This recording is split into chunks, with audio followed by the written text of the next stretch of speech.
నా అభిప్రాయం అది గురువుగారు.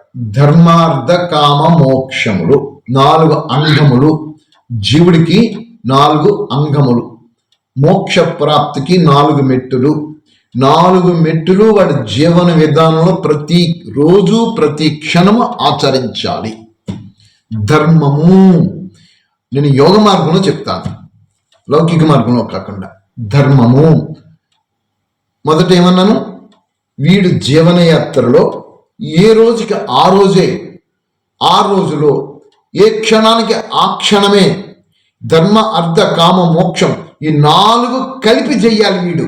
అంతేగాని ధర్మం విడగొట్టి ఏదో ధర్మము లేకపోతే ఇంకో రకంగా కాకుండా, అర్థం అంటే ఇంకో రకంగా కాకుండా, కామం అంటే ఇంకో రకంగా కాకుండా, మోక్షం అంటే ఇంకో రకంగా కాకుండా విడగొట్టి చూసుకోకుండా 4 కూడా వీడి జీవన విధానంలో జీవిస్తున్నప్పుడు ప్రతి క్షణము కూడా 4 ఇంప్లిమెంట్ చేసుకుంటూ వస్తేనే వీడు మోక్షానికి అర్హత పొందుతాడు. ఇక్కడ ధర్మము అనగా మీరు అనుకునే ధర్మాలు అర్థాలు వేరే ఉండవచ్చు, కానీ యోగ శాస్త్ర ప్రమాణముగా ధర్మము అనగా ప్రతి జీవికి ఒక ధర్మం ఉన్నది. అదే ధర్మము అన్ని జీవులకి కూడా.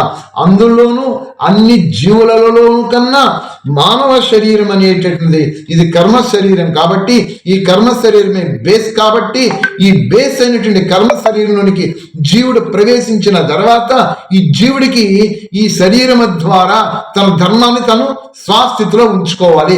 అదే ఆత్మ యొక్క ధర్మము.